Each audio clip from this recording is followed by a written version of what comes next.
Bonjour à tous, bienvenue dans ce nouveau journal sur 8 Mont Blanc. Nous sommes ensemble pour une vingtaine de minutes d'actualité, une actualité dense ce soir et voici tout de suite les titres. La France reconfine, retour de la limitation des déplacements, fermeture des commerces non essentiels, télétravail. Nous revenons largement dans ce journal sur les règles et les impacts de ce nouveau confinement pour nos départements, à commencer par les petits commerçants. Et puis la culture se réorganise face à cette crise sanitaire. Fanette de Buisson s'est rendue à Bonlieu, scène nationale. Les répétitions se poursuivent dans le théâtre. Si le public ne pourra plus investir les lieux, les artistes tentent de continuer à travailler. Vous l'avez entendu, le glas a retenti partout en France cet après-midi. À 15h, les cloches ont sonné en hommage aux 3 victimes de l'attentat de la basilique de Nice. L'attaque au couteau s'est déroulée ce jeudi matin, peu après 9h. 2 femmes et un homme, le sacristain de l'église, ont perdu la vie. L'assaillant, âgé d'une vingtaine d'années, a également fait plusieurs blessés. Il est lui-même toujours hospitalisé puisqu'il aurait été blessé par balle lors de son interpellation. C'est donc un lieu de culte qui a été visé pendant cet attentat. Le terrorisme et la violence ne peuvent jamais être acceptés, a réagi le Vatican. Nous avons recueilli ce soir la réaction du père Emmanuel Blanc, vicaire général du diocèse d'Annecy. Il est en quelque sorte le bras droit de l'évêque. On l'écoute tout de suite.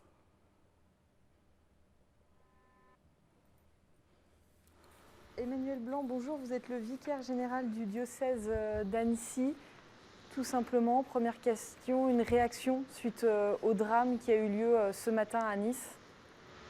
Écoutez, c'est une surprise, une très mauvaise surprise qui arrive dans un climat déjà assez pesant. Nous avons appris hier soir donc, que nous allions vivre un deuxième confinement. Cette attaque vient tous nous atteindre. En l'écoutant, en apprenant, j'ai été un petit peu assommé. Je me dis, allez, on a besoin de se soutenir, besoin d'espérance, besoin de lumière, tous ensemble. La préfecture nous a invités déjà il y a quelques jours à veiller à la sécurité dans les lieux de culte, lors des célébrations. Donc ce message a déjà été communiqué auprès des paroisses. Les fêtes de la Toussaint arrivent là. Est-ce que vous allez pouvoir célébrer ce que vous aviez prévu? Alors pour la fête de la Toussaint, oui. L'entrée en confinement se fait donc ce vendredi soir, mais une autorisation est donnée pour que nous puissions célébrer la fête de la Toussaint normalement.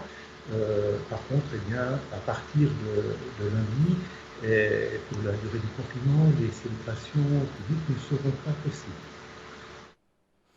La France reconfine donc dès cette nuit. Emmanuel Macron l'a annoncé hier soir.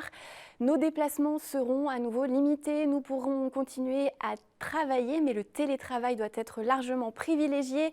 L'attestation est donc de retour et les commerces non essentiels vont fermer leurs portes. Nous sommes allés à la rencontre ce jeudi de ces commerçants à Chambéry, à la veille de ce reconfinement. Je vous propose d'écouter quelques témoignages au micro de Marine Schneider. On a été pris de court, on a commencé à savoir hier qu'on allait fermer jeudi soir. Et du coup, on a commencé à rappeler nos clientes mercredi après-midi pour les faire venir. Et donc aujourd'hui, tout le monde veut venir aujourd'hui, mais c'est compliqué parce que la journée n'est pas très extensible. On l'extensible comme on peut. Les clientes de vendredi, samedi, on essaye de les faire venir aujourd'hui. Mais il arrive un moment, on ne peut plus prendre personne. Donc on s'excuse auprès de nos clientes, mais on essaye de faire au mieux. Ça va être compliqué cette année parce que finalement, ça va nous faire quand même 3 mois en moins entre le mois de mai, le mois de mars. Et donc ça va être, je pense, compliqué. Les charges vont quand même tomber, que les loyers vont tomber et que finalement, on espère avoir un peu d'aide, mais on ne sait pas. Et puis mes employés vont tout être au chômage partiel. J'espère qu'on va quand même pouvoir réouvrir le 1er décembre, comme toutes nos clientes souhaitent, pour pouvoir les accueillir à nouveau et qu'ils puissent passer des fêtes tranquilles. Il y a eu 2 grosses périodes dans l'année, la fête des mères et puis le Noël. Et là, en fin de compte, c'est les 2 périodes où on se trouve impacté. Très grosse perte. Et on n'a pas de solution. Si ça va mieux dans 15 jours, peut-être qu'on reprendra. On ne sait pas. Là, ce soir, je ferme. Je sais que je ferme. Après, je sais pas quand je vais réouvrir. Bah, ça favorise pas le petit commerce non plus, c'est où tout le monde ou personne, quoi. Hein, donc, bah oui, quand même, quand même. Enfin, justice, je le prends pas à cœur, mais je trouve que c'est pas normal. Voilà, donc les restaurateurs c'est déjà depuis un mois, les bars depuis un mois où c'est compliqué pour eux. Donc là maintenant, c'est nous. Il faut que tout le monde soit pareil. Les grandes surfaces. Bon, je sais bien qu'il y a de l'alimentaire, mais je pense qu'il pourrait y avoir une mesure qui est plus juste pour tout le monde. Les commerçants sont inquiets et beaucoup pourraient ne pas survivre à ce reconfinement. Pour continuer à parler de ce sujet, nous sommes en ligne avec Patrick Riquiero. Bonsoir, merci d'être avec nous. Vous êtes président de la Confédération des petites et moyennes entreprises en Savoie. D'abord, quel est votre sentiment ce soir à la veille de ce reconfinement ? Merci pour votre invitation. Bonsoir à la 8 Mont-Blanc. Bonsoir à tous. En primeur de mon propos, permettez-moi juste, parce que je vous écoute depuis le début de votre journal, d'avoir bien sûr une pensée émue pour la ville de Nice, pour les départements des Alpes-Maritimes, si durement touchés ces dernières années, ces dernières semaines et aujourd'hui même. Voilà. Alors, bien sûr, je suis président de la CPME, Confédération des petites et moyennes entreprises. 52% de nos adhérents ont moins de 5 salariés. Ce sont des entreprises de services, des commerçants, des restaurateurs, des hôteliers, donc vous comprendrez qu'effectivement, on est là pour les soutenir depuis le 12 mars d'ailleurs. Et je dirais que depuis le 12 mars, on a ouvert tous nos dossiers d'information à l'égard de tous adhérents ou pas, parce que l'heure est à la solidarité et à la résilience. Aujourd'hui, on arrive dans une deuxième vague. On a passé une parenthèse déjà difficile. Une deuxième parenthèse s'annonce, mais vous avez, je fais référence au témoignage qu'on vient d'entendre aujourd'hui. Vous avez vu que les commerçants, les restaurateurs sont combattants, inventifs, organisateurs, même dans des moments extrêmement difficiles. On passera ce cap. La vie reprend toujours ses droits, mais il faut rester solidaire. Il ne faut pas baisser la garde. Je voudrais rendre hommage à l'ensemble de la classe politique, quelquefois décriée, bien sûr. Je fais partie de la cellule économique de Savoie. Nous avons eu, avec le préfet, avec le conseil départemental, avec l'ensemble des responsables politiques, les maires, conseillers départementaux, conseillers régionaux, et je peux vous dire que chacun a fait le mieux possible dans des échanges constructifs pour trouver des solutions au coup par coup devant cette violence sanitaire inédite. Voilà. Patrick Riquiero, vous êtes également président du bâtiment en Savoie. Les chantiers, eux, vont pouvoir continuer pendant ce reconfinement. Alors oui, on a aujourd'hui l'ambivalence simplement parce que juste en décembre, nous pouvons continuer, bien entendu, parce que nous sommes encore dans des commandes de l'avant-Covid. En Savoie, bien entendu, où 55% du PIB se fait dans nos stations, nous avons toujours du travail important entre septembre et décembre, mais on est quand même vivement inquiet pour le début d'année, tout simplement parce qu'à cet égard, nous avons eu la double peine avec les municipales, avec un deuxième tour très tardif, tout de suite après les vacances. Ça veut dire que les gouvernances des EPCI, des Comcom se sont mis en place seulement en septembre. Aujourd'hui, on a une chute drastique, 70% au moins des appels d'offres publics. Je suis intervenu depuis le mois de mars avec beaucoup de véhémence pour ne pas rompre la chaîne des investissements, pour ne pas rompre l'instruction des permis, pour dénoncer les recours abusifs. On prend le cas du Club Med de Tignes, où on a perdu 2 ans.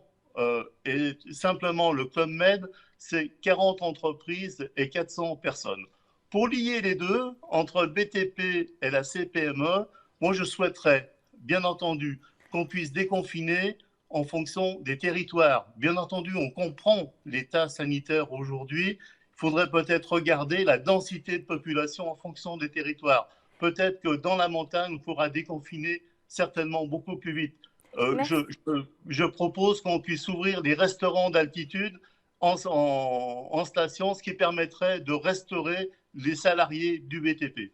Merci Patrick Riquiero pour ces éclairages. Merci d'avoir été avec nous sur 8 Mont-Blanc. Merci à vous. Bonne soirée. Les bars, eux, sont fermés depuis une semaine. Ils ne rouvriront pas avant au moins 4 semaines. C'est la durée initiale de ce reconfinement. À Annecy, Sébastien Germain a rencontré cet après-midi la gérante de la buvette du marché, véritable institution pour les habitants du centre-ville. Elle fait partie des tenanciers qui ont déposé un recours en justice contre l'arrêté du préfet qui obligeait les établissements à fermer leurs portes. Je vous propose de l'écouter. On a déjà fermé 12 semaines au mois de mars. Là, on reprend 6 semaines minimum, donc 18 semaines de fermeture. Donc imaginez que l'après, on le voit d'une façon économique très très très difficile. Il y a eu le jugement ce matin. Donc pour nous, c'est très important. Le juge a retenu le caractère illisible et incompréhensible de cet arrêté préfectoral. Néanmoins, il n'a pas retenu le caractère urgent pour nous du fait qu'il y a le confinement ce soir qui se déclenche. Mais pour nous, c'est très important, ce qui veut dire que quand on va avoir le droit de rouvrir, on espère qu'on sera traité de la même façon que les autres établissements qui font partie de notre famille, des cafés, hôtels, restaurants. On n'a absolument pas compris pourquoi nous étions fermés. Sachant que les restaurants, et tant mieux pour eux, quand le bateau coule, ça ne sert strictement à rien que tout le monde coule en même temps. Tant mieux, ce que nous demandons, c'est un traitement positif, un très grand sentiment d'injustice, sachant que nos établissements sont un vrai rempart à l'isolement. Et on sait que dans les établissements, il y a beaucoup de personnes âgées, seules, qui viennent chercher de la sociabilité. Et c'est vraiment extrêmement important qu'on puisse nous laisser rouvrir pour créer ce lien. Autre établissement contraint de fermer leurs portes, les universités se préparent pour continuer les cours à distance. L'université Savoie-Mont-Blanc est prête, elle s'attendait à ce reconfinement. Je vous propose d'écouter son président, Denis Varachin. Les cours, c'est quand même quelque chose de relativement lourd à préparer, à penser, à mettre en forme, que ce soit en présentiel ou que ce soit en distanciel. Donc à partir du moment où on doit basculer en distanciel, j'ai le sentiment que les enseignants préféreraient que ce soit pour une plage cohérente. C'est-à-dire que là, on termine désormais le semestre en distanciel. On ne va pas reprendre pour refaire simplement une semaine ou deux de cours en présentiel. Ce serait extrêmement difficile, d'autant que je crois que dans tous les esprits aujourd'hui, d'ailleurs, c'est moins la question des cours qui est importante que la question des examens. Contrôle et examen, puisque là, nous devions commencer un certain nombre de contrôles dès la semaine prochaine. Donc là, nous savons qu'il y aura une réunion importante qui se tiendra demain matin. À partir de là, nous aurons des éléments qui nous seront fournis et qui nous permettront de nous organiser. Il semblerait que la tendance soit à un maintien des examens quand les conditions le permettent. Les conditions, c'est que les examens se déroulent au sein de l'université et pas en dehors, d'un côté, et deuxièmement, qu'il y ait des règles de distanciation et d'aération qui puissent évidemment être respectées. Donc ce qui limite quand même malgré tout assez considérablement les possibilités pour ce qui nous concerne. Et les écoles, collèges et lycées vont pour leur part rester ouverts avec un protocole sanitaire renforcé. Dès lundi, les élèves vont donc retrouver leur salle de classe, mais avec des conditions particulières. Le retour à l'école est de l'avis de tous important pour l'équilibre des enfants. Je vous propose d'écouter à ce sujet Christine Missier, présidente de l'association de parents d'élèves de la PEP pour l'Académie de Grenoble. En effet, on est quand même soulagés que les écoles restent ouvertes. De nombreux parents vont devoir faire face à quand même de grandes difficultés économiques du fait de la mise en place du confinement. Certains vont travailler chez eux, d'autres voient leurs activités fermées. Et le fait comme ça que les établissements, que ce soit des maternelles jusqu'au lycée, continuent à être ouverts est donc une très bonne chose. C'est également une bonne chose pour les élèves, puisqu'on l'a vu lors du premier confinement, ça a été loin, même si chacun a fait au mieux en fonction du contexte, puisque tout le monde avait été assez pris de court. Tout le monde a fait au mieux en fonction donc, de ses moyens, en fonction de ses connaissances. Mais il est certain que cet enseignement à distance ne remplacera jamais l'enseignement en présentiel. Et donc la présence des enfants face à leurs professeurs et avec leurs camarades. Il va y avoir un protocole sanitaire renforcé pour cette rentrée, ce retour des vacances de la Toussaint. Et notamment, il y a l'extension du port du masque aux écoles élémentaires. Est-ce que vous pensez que cette mesure va être comprise et bien acceptée par les parents notamment ? Alors, depuis des semaines, on nous laisse entendre que le port du masque pour les moins de 11 ans n'est pas nécessaire. Aujourd'hui, les instructions changent, les conditions ont évolué, certes. Personnellement, je ne connais pas les raisons de ce revirement. Pourquoi 6 ans? Pourquoi les CP? Pourquoi après? Pourquoi avant? Cependant, cette mise en place arrive dans ce contexte et où les parents vont être quand même très, très pénalisés pour s'équiper. Parce que je vous rappelle que ce soir, à partir de demain, on n'a plus le droit de bien sortir. Trouver des masques adaptés aux enfants, ça me paraît très compliqué pour pouvoir les avoir lundi. Et donc, nous souhaiterions quand même, en tant que fédération de parents d'élèves, que les masques soient fournis, pris en charge par les écoles et distribués par les écoles, que ce soit eux qui aient la difficulté d'approvisionnement et de distribution de ces masques pour ces petites têtes, puisque ce ne sont quand même pas des masques adultes qu'on peut mettre aux plus petits. Et nous aurons probablement les détails de ce nouveau protocole sanitaire pour les écoles dans les jours qui viennent, puisque des réunions sont bien sûr en cours. Ce reconfinement est aussi synonyme d'annulation d'événements. L'hivernale du Festival international du film d'animation d'Annecy n'aura pas lieu. Elle devait permettre au public de découvrir ou de redécouvrir la programmation du festival 2020. Elle devrait se tenir début décembre. L'organisation étudie la possibilité d'un report début 2021. Et puis les automnales du côté de Genève sont aussi annulées. Le salon devait pour sa part se tenir à Palexpo du 13 au 22 novembre. À Genève, toujours un événement à résister à ce contexte. Il s'agit du Salon du Livre. Et pour en parler, nous sommes en ligne avec Nine Simon. Bonsoir, merci d'être avec nous sur 8 Mont Blanc. Bonsoir. Alors, le Salon du Livre a dû bien sûr s'adapter. Comment se déroule cette édition qui a débuté hier ? Alors, elle se déroule bien. Écoutez, compte tenu du contexte, elle se déroule très bien. On a dû, comme vous l'avez dit, se réinventer. On se déploie cette année en ville de Genève avec la collaboration de partenaires culturels locaux. Il y a plein de rencontres. Il y a 60 auteurs très motivés qui sont heureux d'être là, de participer à des débats, à des tables rondes, à des lectures, à des animations dans tous les registres, BD, jeunesse, fiction, philo, essai. Il y en aura pour tous les goûts. Il faut juste consulter le site salondulivre.ch. Est-ce que le reconfinement côté français a un impact sur ce salon ? Alors, il a un impact mineur sur les auteurs français qui participent à l'événement et qui étaient un peu inquiets, mais qui ont tous pratiquement confirmé leur présence. On en est très contents. Après, le public, forcément, le public frontalier sera un petit peu empêché, on va-t-on dire. Merci beaucoup, Nine Simon. On vous retrouve jusqu'à dimanche, du coup, pour ceux qui peuvent s'y rendre sur ce Salon du Livre de Genève. Avec plaisir. Vous êtes bienvenus tous. Merci. On va rester dans les livres et les BD plus précisément, puisque Sébastien Germain est allé prendre des nouvelles de Vincent Poirier, contraint à nouveau de fermer boutique. On l'écoute.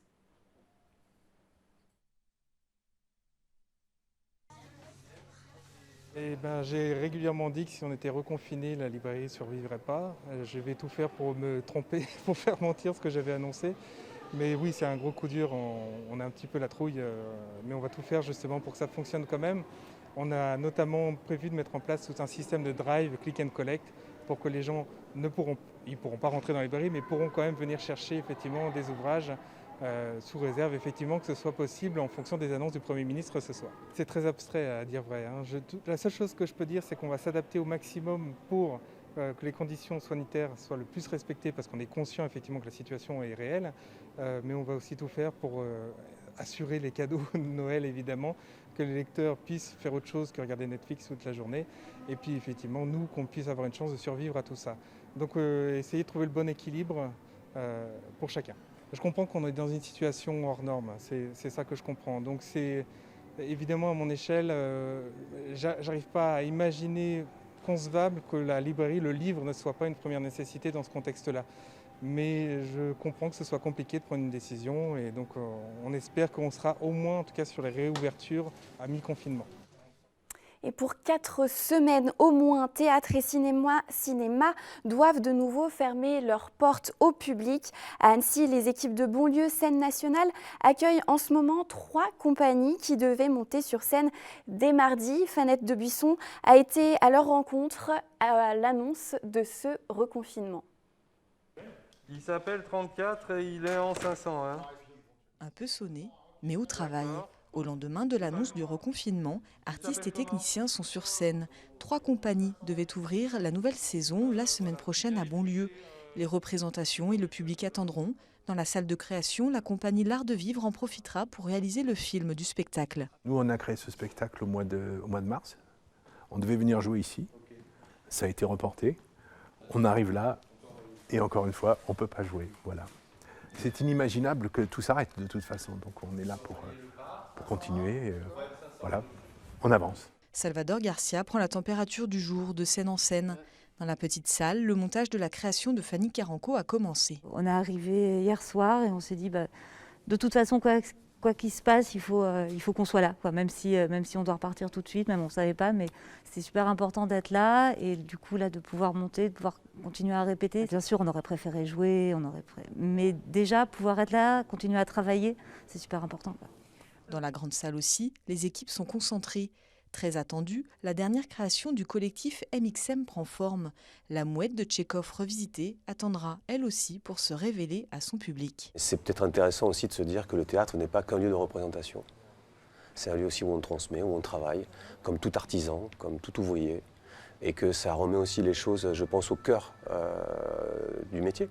C'est qu'est-ce que nous faisons et quelle légitimité nous avons aujourd'hui de continuer de travailler. Moi, je n'ai pas peur, comme dirait Tchekhov, de la vie. Donc il faut y aller, il faut travailler, mais forcément ça va modifier pour moi, et ça doit considérablement modifier notre façon de travailler et le regard qu'on va porter sur les sujets qu'on aborde, quoi. Le ministère de la Culture s'est engagé à soutenir le spectacle vivant à hauteur de 85 millions d'euros il y a une dizaine de jours. Reste l'incertitude de la réouverture. Ça fait beaucoup, mais ça fait beaucoup pour les restaurateurs, ça fait beaucoup pour les entreprises, ça fait beaucoup pour beaucoup de secteurs. Donc on n'est pas les seuls. Et je crois que de toute façon, il serait totalement incongru de se plaindre de cette situation-là qui touche tout le monde. On pourrait très bien imaginer que si les théâtres sont fermés jusqu'au mois de mars, mais qu'on peut continuer à travailler, on puisse produire d'autres pièces qui pourraient être prêtes cet été ou à la rentrée. Alors que là, on va servir à rien. 4 semaines après 4 semaines, on va appliquer des décisions alors qu'on sait déjà que tout va être très compliqué pour le spectacle vivant jusqu'au printemps. Je préférerais qu'on ait des décisions claires. Alors qu'elle devait distribuer abonnements et tickets, la billetterie accueillait bien le public ce jeudi. Mais pour des remboursements, ils ont déjà commencé. Et l'accueil de la billetterie assurera un accueil téléphonique du mardi au vendredi de 14h à 18h. J'ajoute que les musées d'Annecy ferment leurs portes, tout comme le Brise-Glace, contraint d'annuler tous ses concerts, ses ateliers, de fermer ses studios d'enregistrement. Le lieu continuera cependant d'accueillir les artistes en résidence.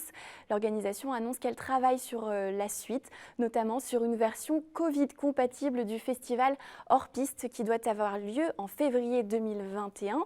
Et côté piste, justement, la compagnie du Mont Blanc annonce la fermeture dès ce soir de ses installations de l'Aiguille du Midi, du Mont-en-Vert, de la Mer de Glace et de Flégère. 3e et dernier épisode de notre série de la semaine consacrée à l'entreprise d'insertion Ceforest. Si certains secteurs ont souffert du premier confinement, comme la manutention lourde, d'autres ont connu une hausse d'activité. C'est le cas du service environnement. La moitié de ce service doit gérer les flux logistiques du centre hospitalier Annecy-Genevois. Fanette de Buisson s'est rendue sur place. Un flux incessant. Repas, linge propre et sale, papeterie, médicaments, ordures ménagères, déchets spéciaux, chaque caisson est plein. Célémoun et ses collègues s'assurent que ces robots chargent et déchargent en temps voulu. Dans les services de soins, c'est une nécessité. Mehdi, chef de site, garde un œil sur le planning. Les derniers mois ont été denses, 2 personnes ont été recrutées. Donc avec en jaune, tous les flux qui partent du bâtiment sanitaire et qui descendent chez nous. Et en vert, tout ce qui part d'ici et remonte vers le bâtiment sanitaire. Pour nous, on a une première équipe qui fait 6h, 13h30 et on a la deuxième équipe qui prend le relais de 13h30 jusqu'à 21h15. Oui, il y a eu énormément de flux, surtout liés aux déchets de soins. Donc on a eu plus d'activités, il y a eu des nouveaux services qui ont été créés aussi, donc ça faisait beaucoup plus d'activités et de déchets aussi du coup finalement. Aussi un peu plus de sécurité pour nous avec le port du masque. Cet espace de l'hôpital d'Annecy en contrebas des services de soins est mal connu. Les flux du centre technique et logistique sont gérés depuis la construction de l'hôpital par les équipes de Ceforest. Une responsabilité qui repose sur 16 personnes, dont 13 en insertion comme Célémoun. Maintenant, je vais travailler ici, ça aide moi pour intégrer avec les Français. Ça m'aide beaucoup parce que je parle avec beaucoup de gens ici qui travaillent à l'hôpital.